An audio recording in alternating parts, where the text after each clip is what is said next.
महाभारत का युद्ध कुरुक्षेत्र के मैदान में लड़ा जा रहा था। दोनों पक्षों पांडवों और कौरवों के बीच प्रबल संघर्ष हो रहा था। हर दिन युद्ध में एक नया मोड़ आता और हर योद्धा अपनी पूरी शक्ति के साथ युद्ध करता, लेकिन पांडवों की बढ़ती शक्ति और विजय को देखकर दुर्योधन चिंतित हो गया। उसे लगने लगा कि अगर कुछ विशेष नहीं किया गया तो पांडव इस युद्ध में विजय हो सकते हैं। दुर्योधन को विश्वास था कि भीष्म पितामह के पास इतनी शक्ति और क्षमता है कि वे अकेले ही पांडवों का विनाश कर सकते हैं। लेकिन एक समस्या थी, भीष्म पितामह का पांडवों के प्रति ममता का भाव। भीष्म ने दुर्योधन से वादा किया था कि वे कौरवों की ओर से युद्ध करेंगे, लेकिन वे पांडवों के प्रति इतनी कठोरता से लड़ नहीं रहे थे जितना दुर्योधन उनसे चाहता था। दुर्योधन ने एक दिन भीष्म पितामह से इस बात पर अपनी नाराजगी व्यक्त की और कहा, पितामह, आप पांडवों के खिलाफ पूरी ताकत से नहीं लड़ रहे हैं। आपने कौरवों का साथ देने का वचन दिया, फिर भी आपका हृदय पांडवों के प्रति कोमलता दिखाता है। भीष्म पितामह ने दुर्योधन को उत्तर दिया, हे राजन, मैंने अपना पूरा जीवन कुरुवंश की सेवा में बिताया है। मैंने तुम्हें अपना आशीर्वाद दिया है, लेकिन मैं पांडवों के प्रति द्वेष नहीं रख सकता। वे भी मेरे ही परिवार का हिस्सा है। इस पर दुर्योधन ने अपनी चिंता प्रकट करते हुए कहा, पितामह, अगर आप इस युद्ध में हमारी पूरी सहायता नहीं करेंगे तो हम पांडवों से हार सकते हैं। मेरी आपसे विनती है कि आप इस युद्ध में अपनी पूरी शक्ति का उपयोग करें। भीष्म पितामह दुर्योधन के आग्रह को समझ गए। उन्होंने उसे आश्वासन दिया कि अगले दिन वे युद्ध में अपनी पूरी शक्ति का उपयोग करेंगे। फिर भी दुर्योधन को उन पर संदेह था।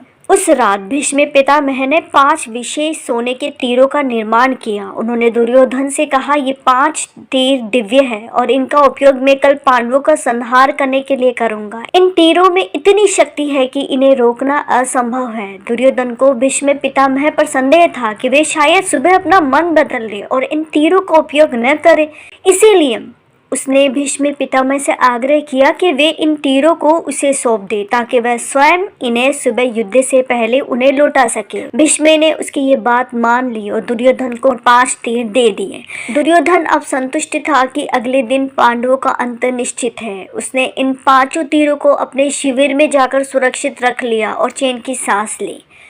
उसी रात भगवान कृष्ण ने अर्जुन को बुलाया और उससे बताया कि दुर्योधन के पास 5 दिव्य तीर हैं जो भीष्म पितामह ने बनाए हैं और उनका उपयोग पांडवों का वध करने के लिए किया जाना है।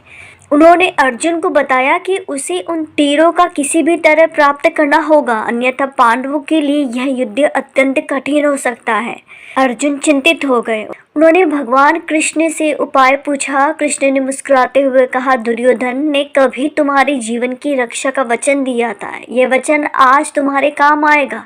दरअसल एक बार अर्जुन ने दुर्योधन का जीवन बचाया था और बदले में दुर्योधन ने उसे एक वरदान देने का वचन दिया था। कृष्ण ने अर्जुन को याद दिलाया कि वह वरदान अभी तक उपयोग में नहीं लाया गया है। उन्होंने अर्जुन से कहा कि वह दुर्योधन के पास जाकर उसे वह वरदान याद दिलाए और उन 5 तीरों को मांगे। अर्जुन तुरंत दुर्योधन के शिविर में पहुंचे। दुर्योधन ने अर्जुन को देखकर आश्चर्य से पूछा, हे पार्थ, इतनी रात को तुम मेरे शिविर में क्यों आए हो? अर्जुन ने विनम्रता से कहा, हे राजन, एक बार आपने मुझे वचन दिया था कि आप मेरी कोई भी एक इच्छा पूरी करेंगे। आज मैं वही इच्छा पूरी करने के लिए आया हूँ।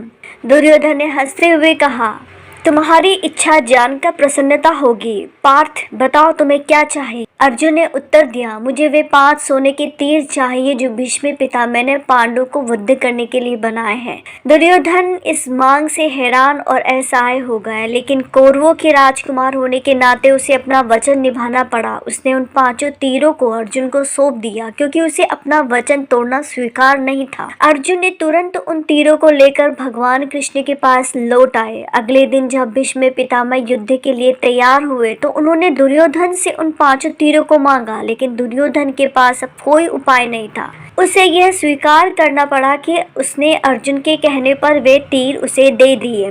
भीष्म पितामह यह सुनकर मुस्कुराए, बोले, यह तो भगवान की इच्छा है। अब युद्ध में वही होगा जो नियति में लिखा है। इस घटना के बाद भीष्म पिता ने अपनी पूरी शक्ति से युद्ध किया, लेकिन पांडवों का अंत करना संभव नहीं था। कृष्ण की चतुराई और अर्जुन की सावधानी ने एक विनाशकारी संकट को टाल दिया। इस कहानी में भगवान कृष्ण की चतुराई और अर्जुन की सावधानी को दिखाया कि किस तरह बुद्धि और समझदारी से बड़े संकट का समाधान किया जा सकता है। 5 सोने के तीर केवल अस्त्र नहीं थे, बल्कि एक संकेत थे कि अधर्म और छल से जीते गए युद्ध का परिणाम हमेशा सकारात्मक नहीं होता। यदि ये कहानी आपको अच्छी लगी है तो please like, share and subscribe my channel. Thank you.